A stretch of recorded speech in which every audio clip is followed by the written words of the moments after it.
আমার ছেলে বন্ধুরা দেখুন মন্দিরে যাচ্ছি আমরা, সামনে মন্দির আছে গৌরী আশ্রম, সেখানে প্রণাম করতে যাচ্ছি। আমরা গাড়ি নিয়ে বেরিয়ে পড়েছি, দেখতেই পাচ্ছ সামনে ঘোড়ার গাড়ি নিয়ে যাচ্ছি আমরা। আর যে ব্যাংক বাড়ি সব যাচ্ছে।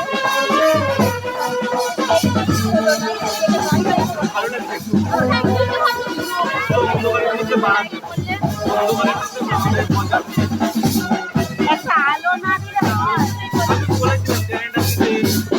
না, হাতের লাইট দু একটা থাকলে সামনে একজন লাইট আছে, কত তখন মামা সে তো মামা এসো।